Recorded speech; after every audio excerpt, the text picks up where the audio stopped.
Why did he buy Twitter? And what just happened this week that really starts to seal the deal on that? Before Elon Musk started PayPal, he actually had started a company called X, which, as you're probably already aware, Twitter was just recently renamed X. Now, he had started a company called X and then later merged that company in order to form PayPal. When he started PayPal, he had a goal. And PayPal's goal was to change money as we know it, to change the financial system with technology. The real play was that Elon Musk wanted to come back and build the payment network finally that he always wanted to do, because now we have the technology to do that, meaning cryptocurrencies. Just this week, we saw that Twitter got approval, or not Twitter, but X got approval for a currency transmitter license. And the license lets companies store, transfer, and exchange digital assets, as well as hold assets on behalf of its users. Now, that's a big one. Now, the license also includes related service providers like crypto wallets, payment processors, and exchanges. What's interesting is that Twitter, under Jack Dorsey, before Elon took it over, already built this in. This is an important note. Jack Dorsey already built this in, and he built in the ability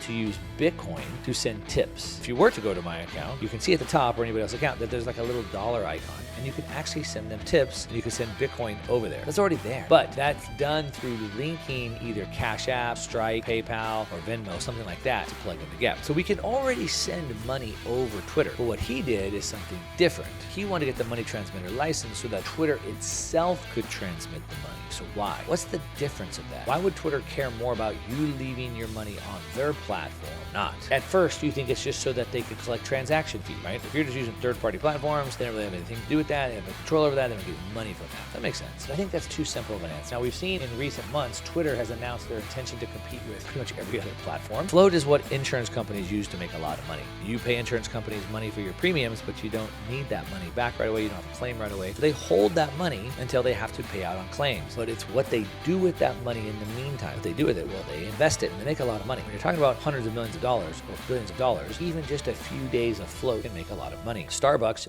geniusly created this program where now users have given them money to sit on their car float, and it's about $2 billion.